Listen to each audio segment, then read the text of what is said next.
Hello, everyone, or anybody that might be joining us. We have just kind of stepped in here, making sure we got the right one, which I'm not sure that we do. So let me try this again.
So you go. All right, still making sure our setup is correct here.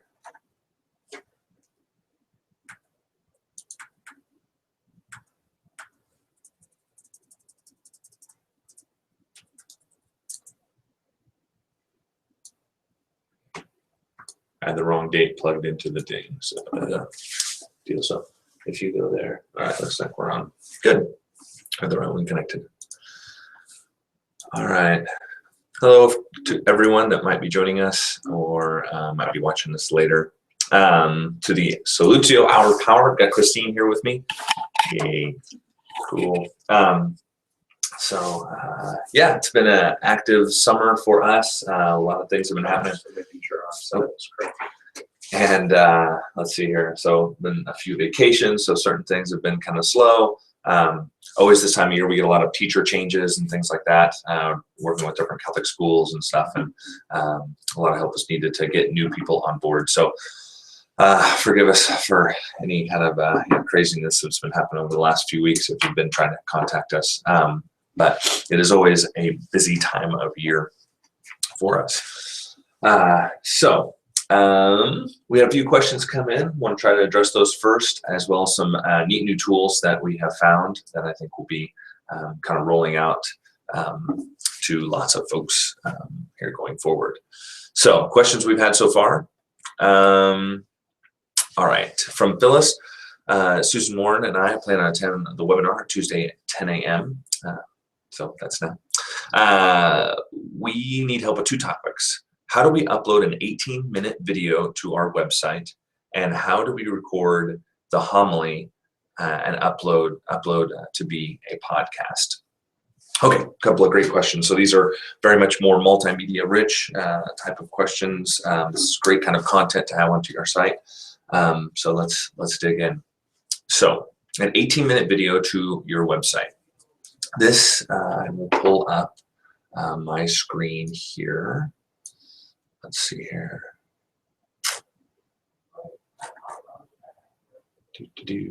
Screen share.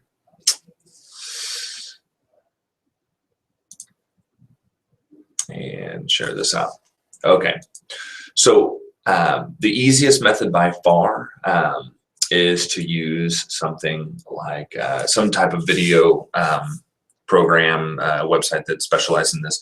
The two main players in the game are really YouTube and Vimeo. Vimeo is a little bit more of a stylized service.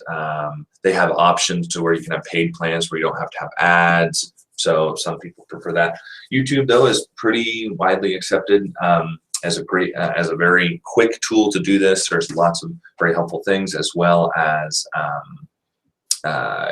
uploading it from your phone and things like that are all very possible. Also, live broadcasts like the one you're watching right now is all done through Google Hangouts on Air, is what they call it, or live YouTube live streaming. to where you can take questions and all kinds of other fun stuff. So it's certainly, there's a lot of powerful tools. Vimeo doesn't necessarily have those, but it is a little more stylized and customizable in some ways. So as far as an 18-minute video, there used to be questions around YouTube. They used to only allow for like 10-minute videos, but really I think all of those restrictions have really been lifted. So if you have a video, hopefully it's in like an MP4 or maybe a WMA file, an AVI file probably even work. The good thing about YouTube is it pretty much will suck in any video that you send it. I'm sure there's different, like if you rip something off a DVD, you're going to have to transcode it. If you do need to like convert something from a DVD to a web file, something that could be used like an MP4, I'd really recommend something like Handbrake. And that, see your Handbrake, it's like .fr, I think. It's not a .com, it's handbrake.fr if you're needing to do any transcoding. So let me put that into the discussion notes for transcoding. So transcoding just means merely taking from one video format to another one that might be more usable. And yeah. Taking it from a DVD, you're going to have to do that.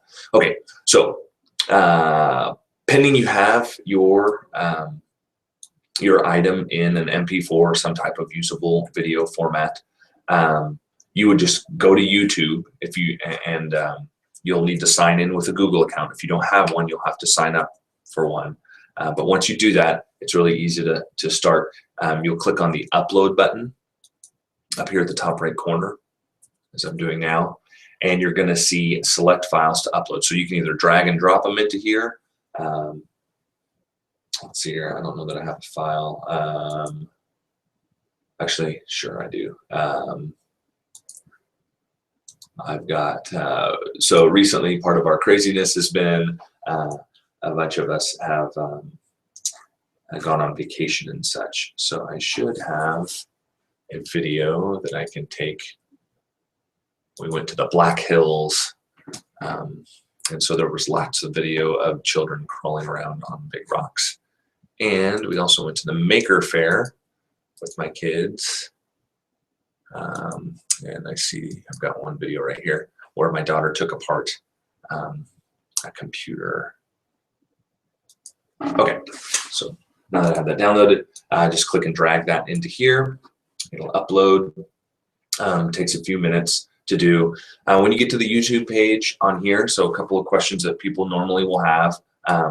First of all, you'll need a title. So this is Josie taking apart a computer. Okay. And then you can put a description, you can put tags, but this field over here, where it says public, this is often people have questions on. So the three options are public, unlisted, and private. And so, and I see that you don't, the little drop down you guys don't see, but there's when you click on it, you'll see public, unlisted, and private.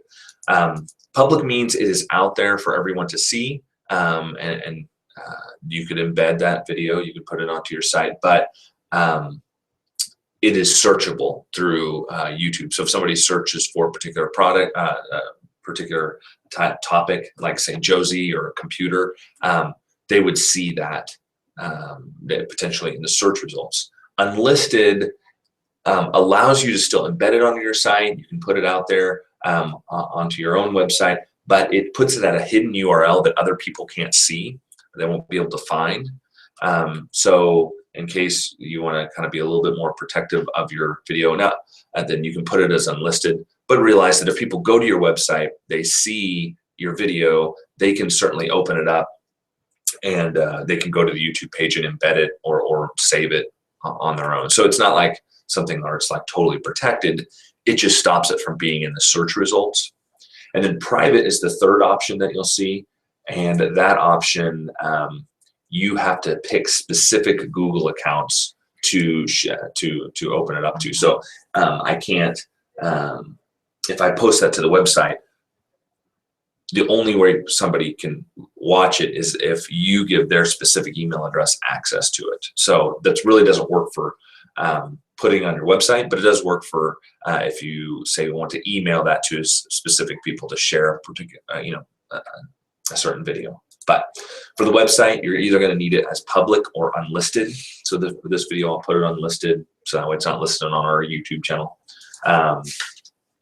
She had a fun. And then you can also they'll have user-generated thumbnails. They'll pull it from your video, and so you can select one of those. So I'll say I like this one the best. I'll select it instead. Okay, so you need a title. Either set it as unlisted or public. Pick a thumbnail, and then I'll hit done. And it'll give me a URL here. Now, if I want to put this onto my website, the option I'm going to want is this little embed option, where it's going to give me some computer code. This is HTML, if you guys know what that is. And this is something that I can embed into any article on our site. So let's see here. One option, though, I'm going to kind of advise you to take a look at is if you click Show More, you're going to see some additional options. And I really recommend that you uncheck this item here where it says show suggested videos when the video finishes. This is because YouTube will try to guess other videos that you might be interested in after you watch this video. But as you can imagine, they can kind of select anything. So in order to kind of just save yourself from any kind of odd things showing up, if you uncheck that, it's just going to have a replay button after it's done. So that's kind of the preferred option there. Okay, and the only reason, if you noticed, when I went into here, mine was already unchecked, and that's because I've already been in here before and remembered my preference. If this is your first time doing this, realize that that option will be checked by default. So just make sure to uncheck it. Okay, so once I've uploaded my video, I clicked on embed. I can click on this text here and copy it. And now, let's see here. So I can show you what it looks like. So let's open up a website we're kind of working on right now. Let's see, St. Pat Toll, right? That'll work, Christine. Okay, and so we'll put it on the history page. I was playing around with some other stuff too, so we'll just kind of abuse this page. So we'll go ahead and log in here. Just make sure, Christine, so make sure to check on this page, if you scroll up, see if we have any comments, as well as the Our Power page, in case people have questions. Because I'm telling them the wrong things. Right. Oh, oops, that is our temporary site, so St. Pat's. Oh, we don't have that plugged in yet. Again. St. Pat Toll, St. Pat's Toll, St. Pat Toll. That's not going to go anywhere either. Point is, go to your administrator. So, all right. So now when I'm in here, I'll go ahead and add a new article. If I want to add this video, so this is the Josie video. I'll put it on the history page. And here, see here, I'm under the advanced editor. I don't want to confuse anyone, so let me turn off. Sorry. Come back to this. Okay, so start over, add new article, Josie video, and we'll plug it into the history page. And when you get here on your editor, this is where you're going to want to paste it. But one caveat to that, if you paste into here, it's going to understand the code that you got from YouTube as text, and that's really not what you want. You really have some computer code. So what we need to do first is click on the HTML button.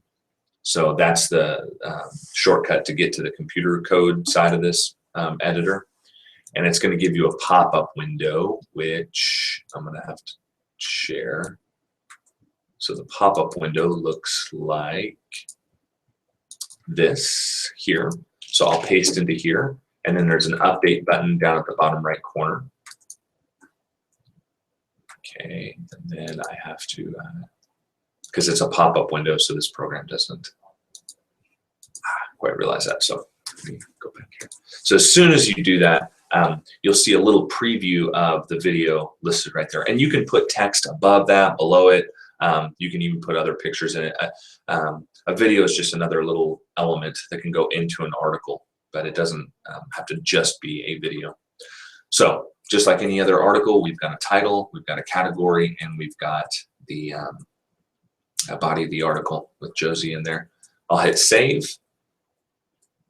And now if I go to the history page and refresh, I will see the little Josie video. And I know that this is only a few seconds long, but it may not be done processing yet. So here in a few minutes, it should work okay. But they'll hit the play button, it'll play through. This one's 11 seconds long. But that's okay. Sometimes the videos take a few minutes to encode from Google's end. And sometimes that happens, but that should be the only parts of the process that you need to worry about. So, and those, yeah, like I said, those videos, I think they could be like an hour long or better. I don't think any of that matters. They can be, those videos can be pretty long nowadays. All right, so that's adding video.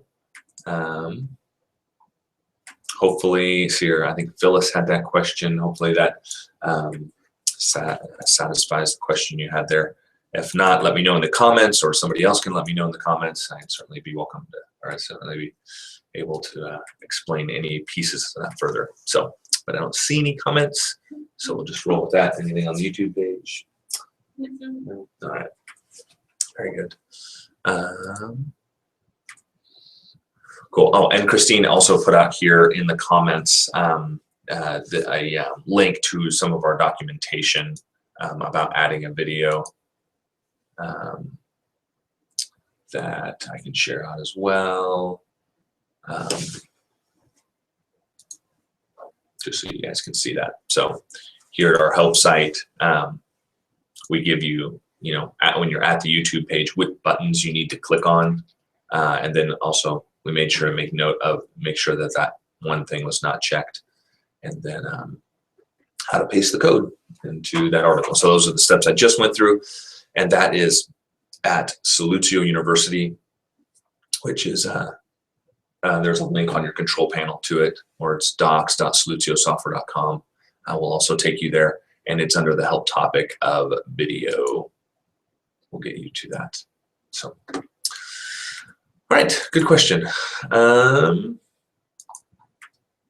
Let's get back to the salutiosoftware.com/power and answer our next question.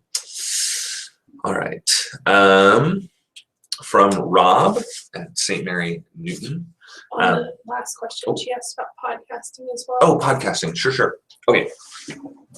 Thank you, Christine. So podcasting is a little bit different. There are some external tools, kind of like YouTube does, podcasting, that are available for you to get into. SoundCloud will do a lot of that. Podbean, I think, is another one. So there's some different services out there. But for a lot of our clients, we want to really integrate that into the site, and because not only are those items going to be like in iTunes or somewhere where people could download those, but they'll also be like articles in the site. So let me show you what I mean by that. So basically, in the end, what I'm saying is we have a built-in component that handles this really well. So if I go to Dear Blessed Sacrament, Wichita.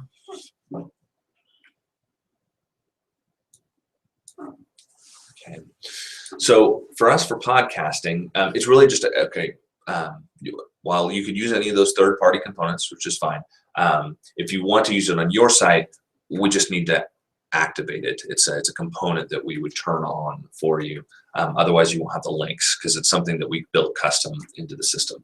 So the advantage of working in this system is not only does it go to a podcast that can be connected with iTunes, It also allows the latest podcast to automatically appear on the site.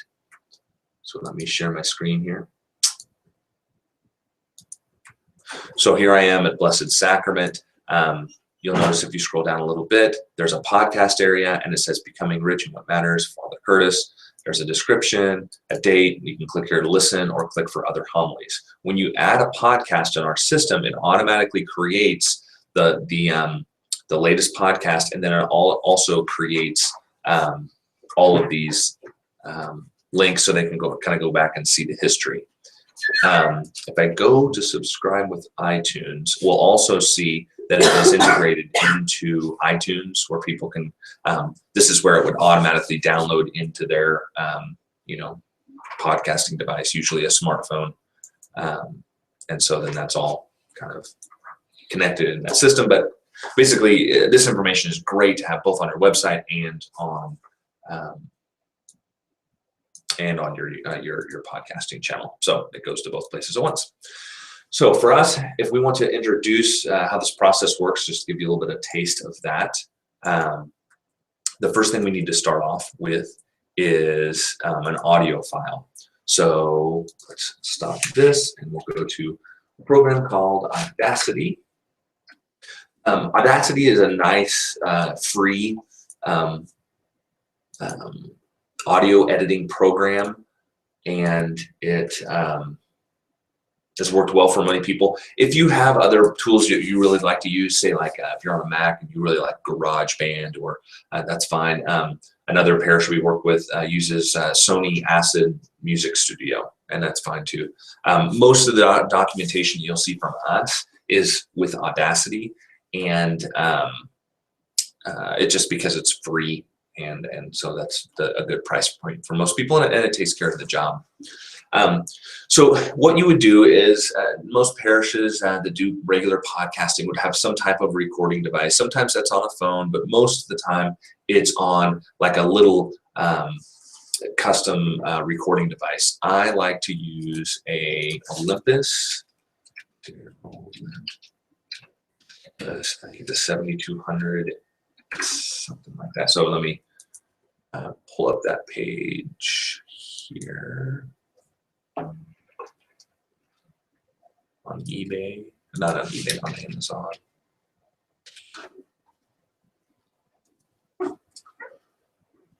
Ooh, that was just from memory. I think I got the right one. Okay. So here on Amazon, a Olympus VN7200 voice recorder.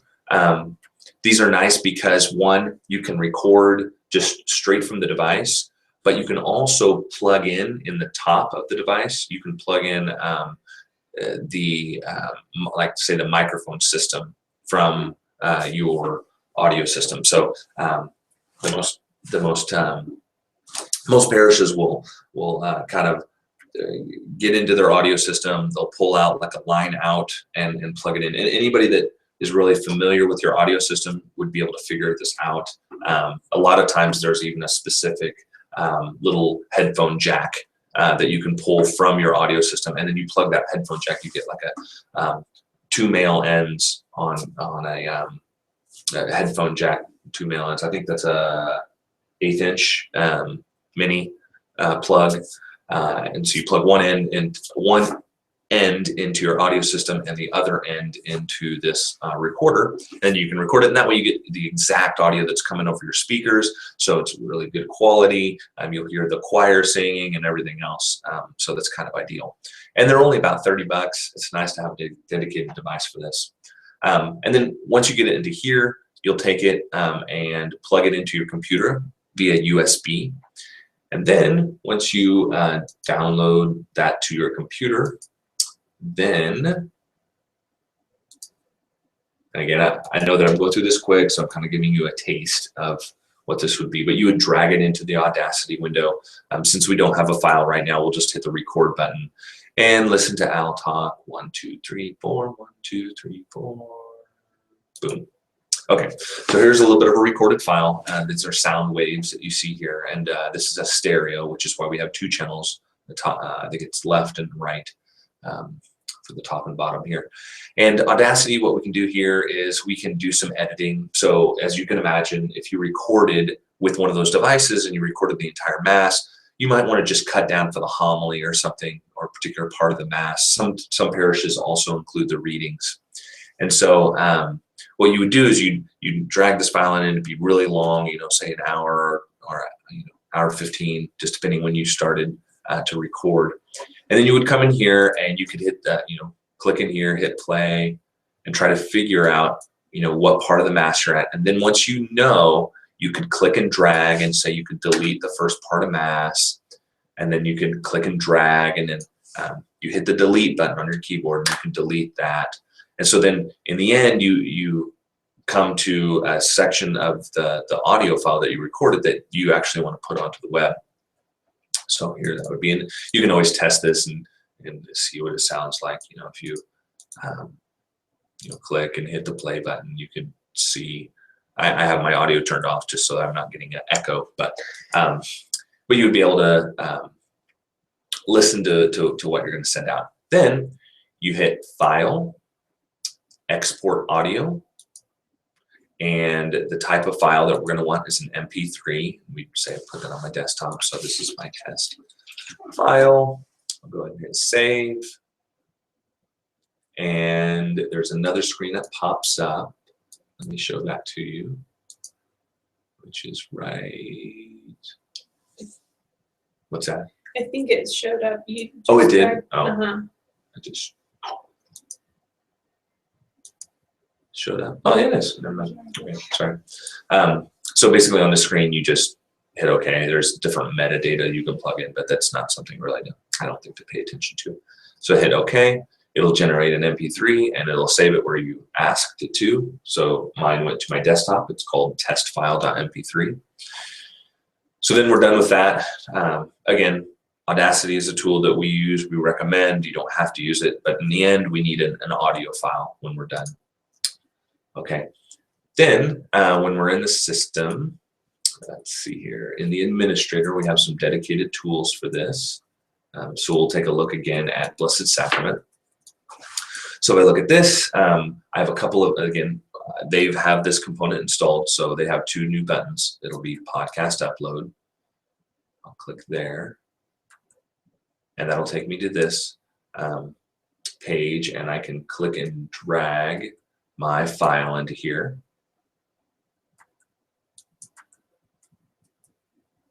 Okay.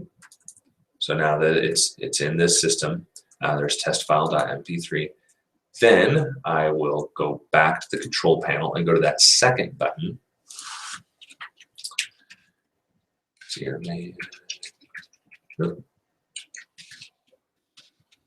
and then we're going to give you, see here. We'll give you a super secret password if you choose to activate this login that we'll tell you about. And then what I'll see in here is the list of the files that I just uploaded. So here I see testfile.mp3. I'll click on Add. And then I just need to add on this next screen all of the fields here. So author, title. So this is Al Yurok. Title is my homily. Sometimes parishes will put like the liturgical date or something like that, like whatever 32nd week of ordinary time, or whatever. And then they need to give a description.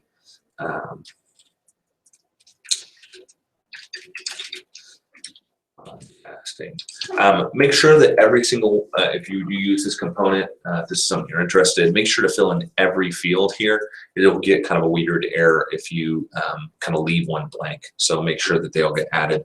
And that way it'll be in the system. And then when we hit Add Podcast, what happens is it goes to the iTunes file, uploads it there. It also will add it to the front page where it says latest podcast, and it will also go to the homily archive page, which will be here. So yeah, so one process, we'll put it in lots of different places that people might want to see it. And also those that don't have Apple devices, they can also subscribe via the XML or podcast file. And This is what that looks like, which is a bunch of gobbledygook. But if you plug that into your Android phone via what's called a podcatcher, then you'll be able to pull those files in as well. Okay, so that's podcasting. Pretty quick overview. Pretty useful tool. We actually podcasting. Give you a little bit of history here. It was one of the first. It was actually the first thing that we did as a company, and really kind of got it started. Sorry, a little history, but Father Sherlock here in the Wichita Diocese, he went to a convention in, I think it was on the Northwest coast, and he came back. My brother is also a priest for the Wichita Diocese, and he came back and he told, so Father Sherlock came back, told my brother, hey, I saw this amazing thing, and this was like probably 12 years ago. They talked about, I went to this conference and they said that they could do this amazing thing. They could record the homilies and they could put it on this thing called an iPod. And it was, this amazing thing. And he said, I really want to do this at the cathedral. So my brother didn't know what he was quite talking about, but he thought maybe I would have an idea of what that might be. So he came to me and I said, well, I also don't know what a podcast is, but I'm pretty sure that we could figure it out. So we did. We did some programming. Andy, one of the other partners at Solutio, put that together, and that kind of really that started our company, because then after that we built a website for Cathedral. We did some other church management software stuff, and that really kind of got us kicked off. But we started with this idea. Father Sherlock wanted to create a podcast. So that software has been actually around for a very long time. And yeah, Cathedral, I think themselves, they have hundreds of homilies from their past, from lots of different pastors, all the way back to when my brother was there, long time ago. All right, so that's podcasting and a little fun story. Okay, any other comments there? Let me see. Looks like Christine added some more stuff there. I'll refresh this page. Anything on the YouTube channel, just to make sure? Okay, very good. Okay, okay. So from Rob, tips for attracting people to your website and keeping them there. Okay, so tips. Number one, you need to think about your audience. A lot of people aren't realizing necessarily who their audience is, who are the people that are going to be coming back. And I'll tell you this, the experience that we've had over the last, we're now 10 years old as a company, is the large majority of your traffic is going to be repeat visitors, are going to be people that are going to be checking out and wanting to know what's going on. Now, this isn't to discount the evangelization component of your site, which is also very important. But realize that the large majority of the people that are coming to your site are going to be repeat visitors. They're going to be coming back week after week. And so you need to make sure to give them what they want. So when you're talking about how to attract people to your website, first of all, they need to have valuable information. They need to have a reason to come there. Every single website that we work with, every parish website that we work with, the most popular day for website traffic is Ash Wednesday. And it's very easy for people to guess that date after I ask them this question. What day of the year do you get the most phone calls into the parish office? And then they laugh, and it's always Ash Wednesday. So the point here is, we need to give people what they're looking for. They're coming, right? So they're visiting the site. Whether or not those, the increased traffic, the number of people that came to your site on Ash Wednesday last year, whether or not they got what they were looking for, they at least first checked there. So your traffic isn't necessarily reflective of what is there, right? Sometimes they're coming, they're looking for something, and they can't find it. But so make sure to give people what they're looking for. An error has occurred. Sorry, Christine's bringing something to my attention here, making sure that we're up and going. Okay, all right, we're still looking. All right, so we need to give them what they're looking for. They're coming, they're looking for information. So, going and taking a look at why are people calling into the office and taking note of those, major events that you're having, putting schedules out there. So you need to, what I'm saying is, realize that the majority of your audience is going to be people that are repeat visitors, that are your parishioners, that are coming back to find out details about when something is or what some type of event is, and give them that information. Put it front and center, make it easy to find. That way, the next time they come around, the website will be the first thing that they're going to look for. Also, I think calendar information is always one of the more popular pages on the site. Again, people checking in on what's going on, making long-term plans. You need to think about what's the regular living, breathing things of the parish that people want to always know. There is other good information, like how to get involved, having contact people for all the different ministries. Those types of things are very valuable. But the most important are the three, the core, okay? The calendar, very important. The bulletin, having that listed. And if that's not as prominent, make sure to be listing all of the news, the most prominent news. And then obviously Mass times is going to be something that's popular. I'm a little embarrassed to say this, but we have a Mass on Saturday night at Colwich that I don't regularly go to. So I have to, every time Teresa and I decide to go to Saturday night Mass, we always have to look up, is it 5 or 5:30? We can never remember. But we always go there to check. So even regular parishioners sometimes, like myself, will go there to check to make sure we know what time. So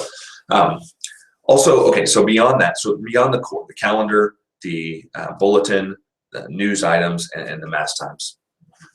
Beyond that, be looking for interesting content.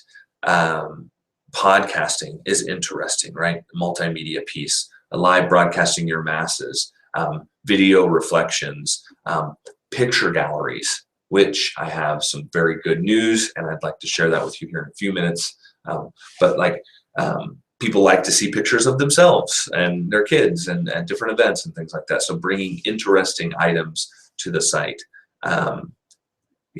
Think about yourself as a parishioner. What would you like to see? How does that site come alive for you? What are the most popular sections of your bulletin? What are the people reading? What are they seeing? So content is one aspect of bringing people to your site. Another piece of that is putting the website in front of people where they're going to see it, where they're going to be conscious of it. I put together a launch kit or some launch ideas. Let me pull those up, and you can take a look. Any successful website, you just got to remember, nobody goes there. It doesn't really matter how great the content is. So putting out good marketing as far as your site is a very powerful tool as well.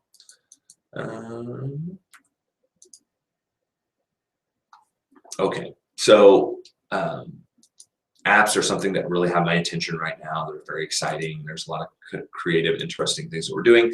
So, but a lot of that is getting people to download the app. And visiting a website is kind of similar in nature, right? You have to get people there. But an app is even more of a commitment because somebody has to put, your icon on their launch screen, and not everybody's cool with that. So, we wanted to, so for this parish here, Blessed Sacrament, we put together a launch plan, and I shared that out in some of our guides. And so if anyone wants to get to this, I'll put it out there as another comment. It's here, an example launch plan. Okay. So some things you'll see here. So again, okay, full disclosure, this is my brother's parish at Blessed Sacrament. And it's a very exciting, awesome, dynamic community. And he allows us to kind of do a little bit of experimentation, which is pretty cool. So here was an example of their launch plan to really get the word out, right? So to get people to your website, you've got to be creative about how to get them there. He gave a homily on social media, a gift from God, and talked about the way it's being used, how it can be abused, and there's a lot of good content around that. And that was surrounding the Pope's World Communications Day. And so if you go there to that page I just sent out, there's a homily there. So a little bit of fodder for material if you want to do something like that. So he talked about that, and he also, during the homily, if you go look, had them download the app. He said, you won't really hear this, ever again, but I'd like you to just go ahead and pull out your phone and search for our app and download it. And they did it right there. Again, just that power of, asking people to do it right now, as opposed to trying to remember later, I think is pretty powerful. They had posters that they put up with QR codes, and with an interesting picture, as you can see down there. They put information in their bulletin, a graphic of this same poster. They have very big presence in Facebook, Twitter, other social media, and that was all put out there. For them, TV displays, they have multiple TV displays in the parish, and for the next few weeks, it just displayed a big picture with the app asking people to download it. They use their email lists. I believe they use Constant Contact for that, but they spent a lot of time really building up their email lists, and they put out an announcement to everyone there. They created a permanent home on the website. So on the website there is I guess this is more specific to an app, but they put a link to download their app on there. In their school newsletter, they put a story. They put out a postcard drive. So if you don't realize this, if you mail a postcard to every single box in a zip code, then you get a big discounted rate. Your cards have to be certain sizes and stuff like this. We did it with our own parish as well.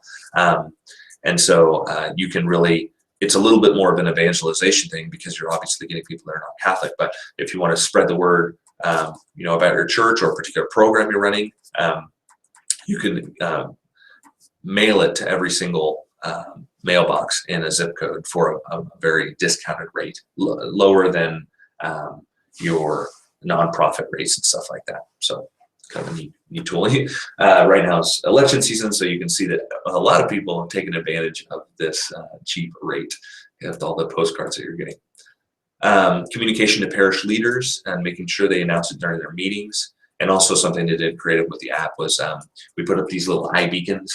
And so it's kind of like delivering their bulletin as they walked out. There's these little Bluetooth devices that they will send a push notification as you walk out the door, which is kind of a neat, interesting, fun thing that we did for them. Again, that's specifically to the app, but just to get people like, oh wow, that's clever, I want to download that. So again, website, apps, those types of things, definitely in the same neighborhood. How you promote them might be a little bit different, but we can use a lot of those same techniques. So my point to you, Rob, is one, get the basics down really well, which I think at your parish are going well.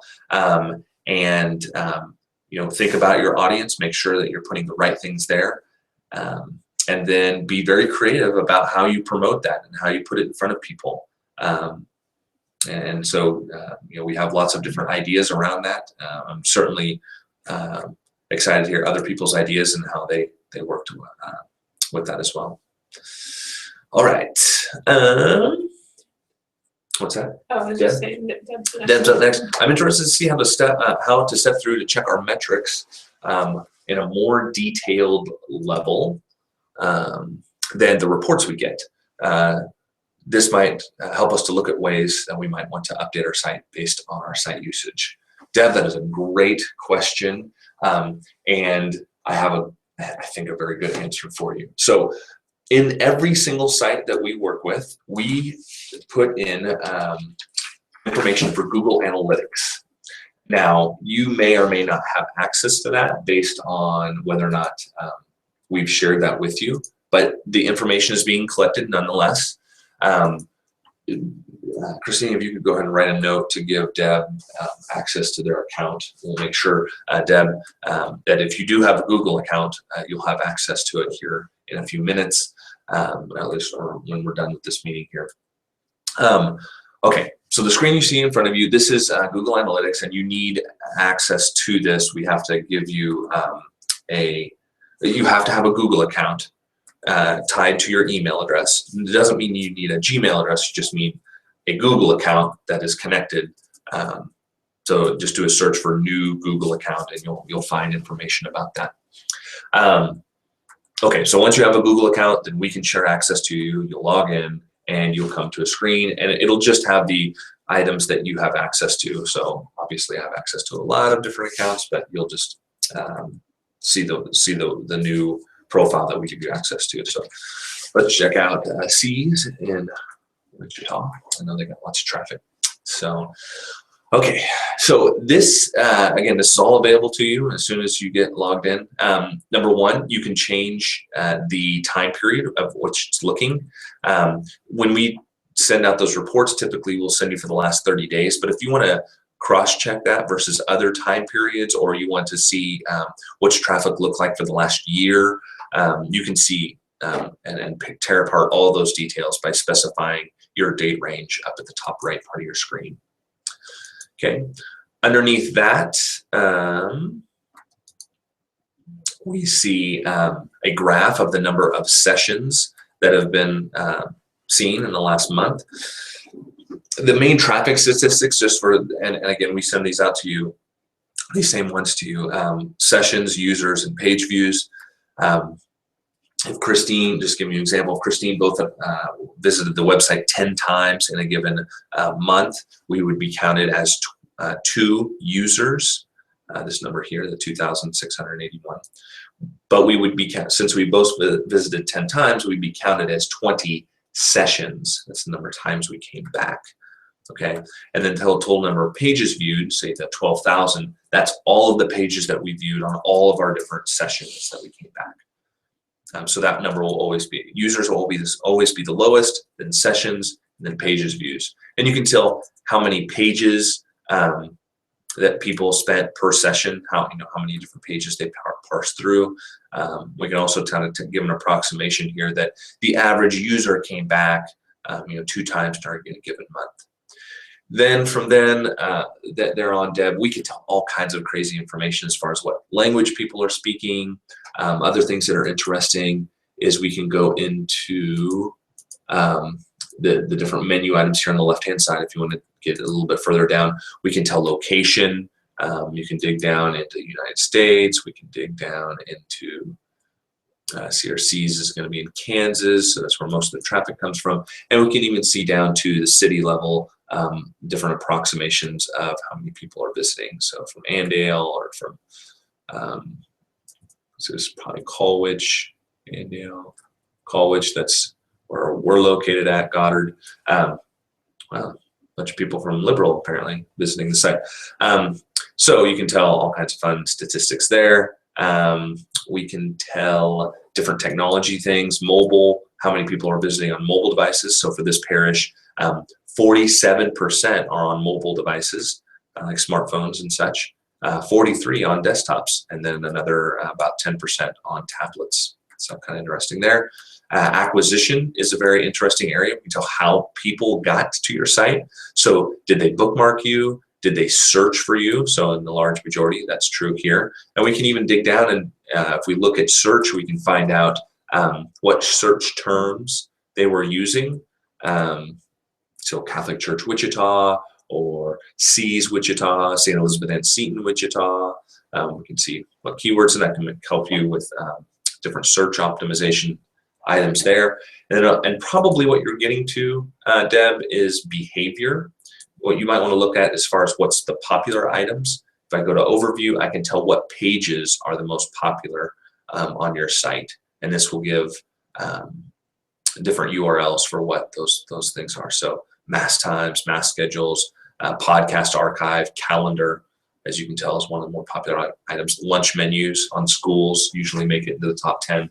So anyway, plenty of interesting, awesome information for you to look at. Again, the only thing we really need to give you is access to the to this control panel. And so Christine, I think, is going to take a note. If there's anybody else that's listening out there that wants to also have access, just let us know and we can open that up for you. But this is something I can really nerd out to and get a lot of details, but I'll let you figure out what's valuable to you and you can dig into it. Oh, one other thing before I leave this tool that is really neat.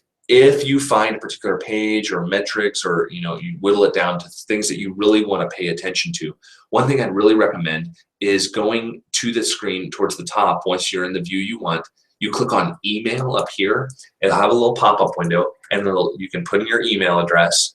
You can give it a subject so you know what it is. And I usually do like a PDF here, and you can have it sent to you weekly, monthly, daily. You're a little crazy, whatever you would want, you can set that up and even put in a little message to yourself and hit send. Or maybe you send that to the pastoral council or whatever. You send it to several different people, and this way, you can get a customized view of the things that you'd want to see and get them regularly, in an automatic way. So, all right. So hopefully that answers your questions, Deb, about being able to see a little more detail. All right, I did look at the, okay, so another question here. I did look at the video for uploading pictures to the website a few times, followed the instructions, successfully got a slideshow format, but over the past few days, all the pictures in the photo section are no longer in a slideshow format on our station, are not able to move. So, Christine, did you take a look at this? Okay, so this is, okay. So maybe a specific error here. This looks like it's Rock Gallery. Okay, so this gets me to something I want to talk about, and something that we're going to be really pushing to folks and helping them through. I want you to see my face. So here's the deal, okay? Rock Gallery, in certain instances and certain ways it's used, is very powerful, and it creates a particular style that looks very good. However, adding regular slideshows, using it to use on a day-in, day-out basis to put in slideshows on individual articles like we're looking at on the other page is tedious, and it's tough, and there's way too many steps. And it's frustration that we have here. We're trying to make that easier. There's some other tools we're looking at. There's some internal tools that we are making progress on, but there are there's a lot of different priorities, as you can imagine, in a company like ours, to make sure different things are working well. Okay, so here's where we've come to. There is a great tool that we found online, similar to Picasa, but I think better. Picasa, for those that used it before, was a nice tool because you put together the slideshow, and you used a couple different tools to do that, and then at the end you got some embed code. You threw that in, and it was done. You didn't have to go through so many screens, so it was a very powerful, very good tool. But Picasa, Google decided to end support for Picasa, and therefore the slideshows now at this point are starting to break, but that's happened over a long period of time. Our only real solution there, because we didn't want to introduce people to other accounts and things like that, was Rock Gallery. At this point, I'd really, really recommend another website to create slideshows very quick, very efficiently. And we're going to be creating some help documentation around this. The company's been around for about 3 years. And again, the caveat for anything is the internet changes, the internet continues to move. So will they be around for a billion years? I don't know. But right now, I think they're the #1 tool for embedding slideshows. Makes this very, very quick, very powerful. Okay, so We are going to put links to this on everyone's control panel here in the coming days. So when you go to your administrator and log in, you're going to see a new icon for to create a slideshow. And this is going to take you to albumizer.com, ALBUMIZR.com. A very simple site that is going to give us a little of code that we can embed and place onto the site. So I'm going to show you how to do that here real quick, and you can see how easy this will make your life if you're going to be doing a lot of this. So what I would do first is I'd take my pictures from my computer and then drag them in to that orange bar, and then a little screen like this will pop up, and then we'll upload them up. Takes a few seconds, just depending on how many pictures you have and how big they are. And then we are done. We we've got the code that we need. So there's the embed code, and we put this in just like we would a Google or a YouTube video. Now there are a couple options if you want. There's the regular slideshow here where we would be able to paste through the pictures with little thumbnails up at the top, or you can do the Ken Burns effect here. If I switch over and when you hit play, it'll kind of do like scrolling and zooming at the same time to kind of give you a little bit of a different effect depending on what you're wanting. So we'll go ahead and leave it as a default option. And what I do here is I'll just copy this embed code. Okay. And then let's go back to St. Pat's. St. Pat.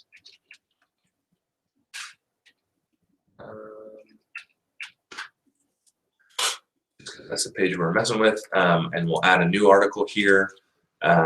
We'll say this is my picture test. We'll add it to the history page, and same thing with the YouTube video. You'll click on the HTML button, and you get a little pop-up window, which I'll show you here.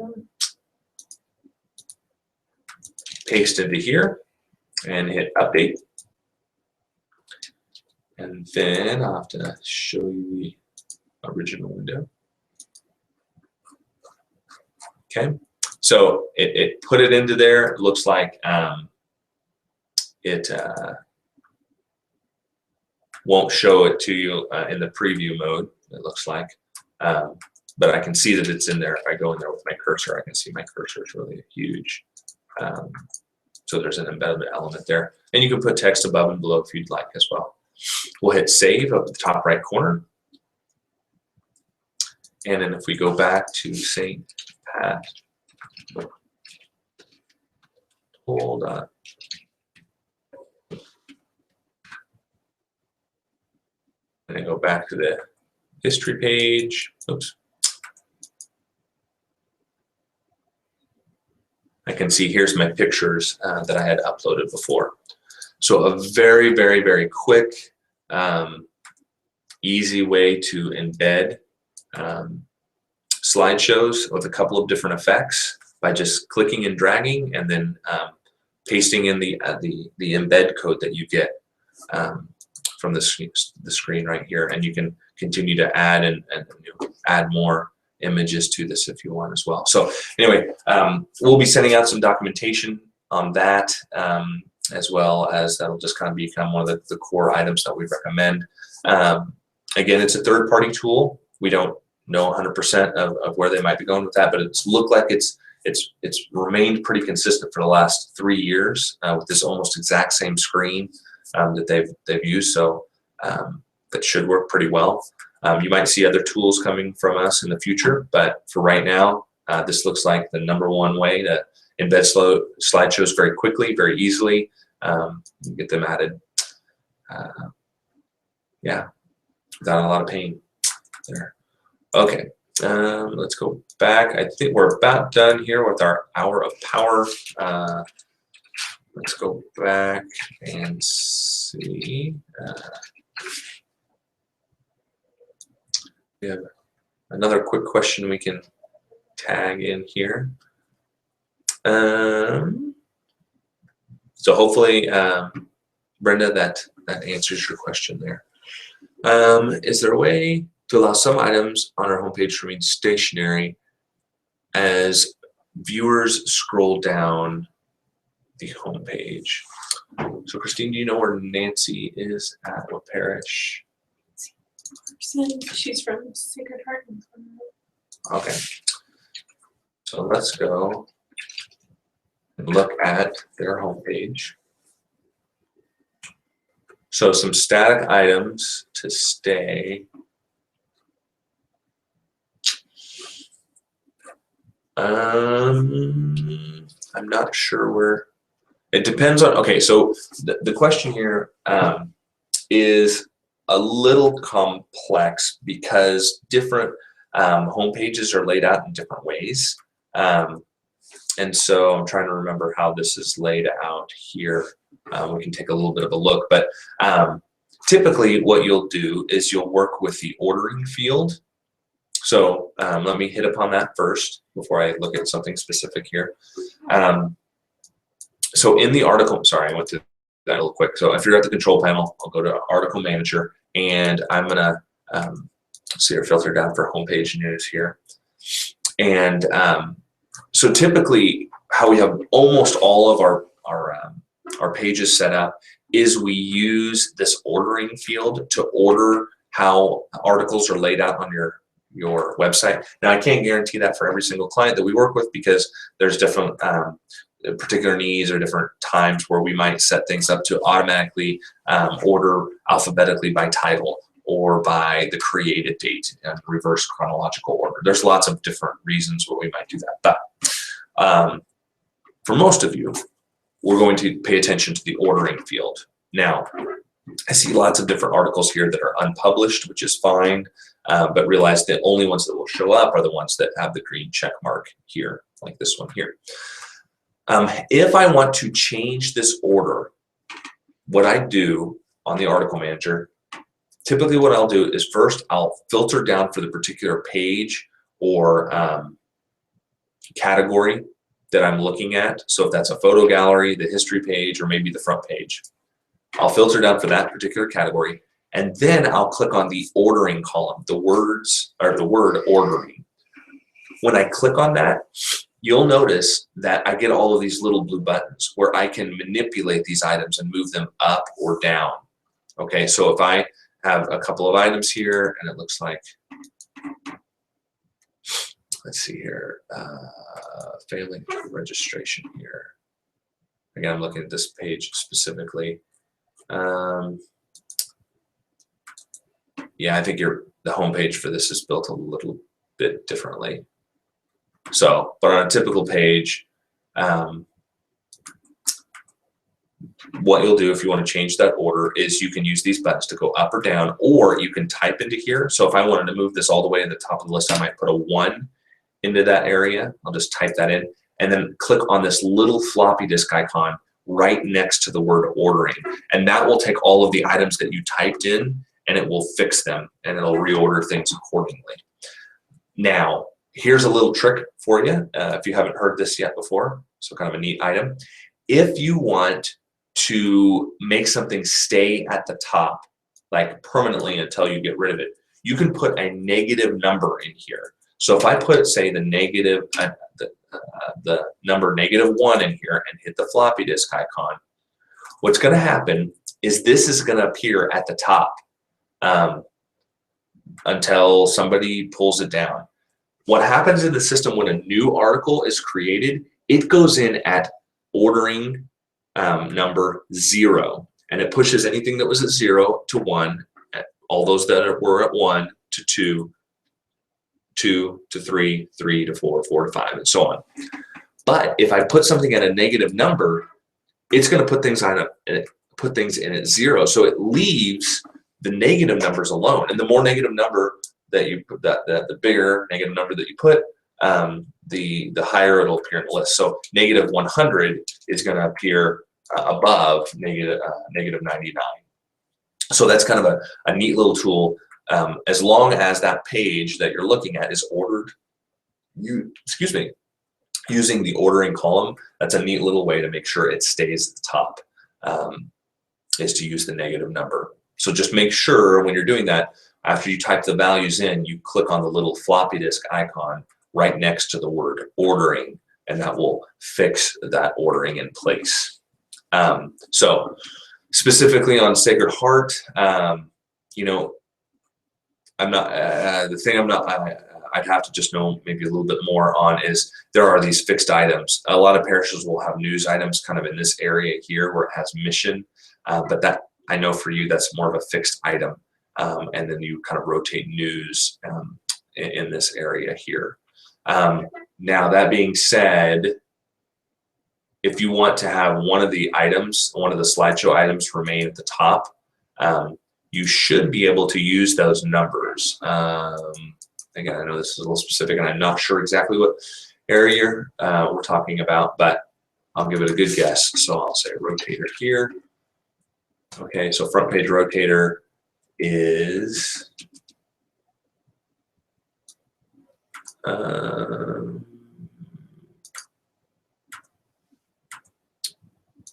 let's see which component we're using for this, I'm not sure. So e-giving, frequently asked questions, no. It looks like you might be using the rock gallery for this area here. And it's not going to have as much flexibility in that area. So I'll tell you this. And it was, so if you want to change this to be a little bit more flexible, so just let us know. The little slideshow you have here, we would change this to a rock sprocket component, which would allow us to control it like articles and do things like order it using the ordering column. So that's something you just need to let us know. Maybe a misunderstanding that you're talking about a different page, but if we don't have a component, basically we need to set it up in such a way that we are able to we have to set it up in a way that we can control it via that article ordering column, and then I'll get us there. So looks like we had a couple more questions, but we have ran out of time, so we'll save those questions for next month. Or if that's something that you want to get to us, you know, at another time, that's just great. But I think this is the most viewers we've had in a little while, so I'm glad that you joined us, and hopefully other folks that view this will find it helpful as well. So, but just want to tell all those that are interested in the galleries that we will be sending out documentation for that. We're going to be putting shortcuts on all of the administrators, and that way we won't have to worry about modules, we won't have to worry about the rock gallery, and it should make this a lot more straightforward for people to use, especially those that might not have administrator access. We don't have to grant them additional access to different components. So yeah, what's it called? Albumizer. Albumizer is an awesome tool that we found that Jackie, when she was looking around through things, found it seems like a great fit for putting in slideshows. So, all right. Well, I think that does it for this this week, or this for this month. We'll have another hour of power as long as people are interested in watching them, and hopefully you find these good tools to help your website continue to be a good communication tool for you. This is part of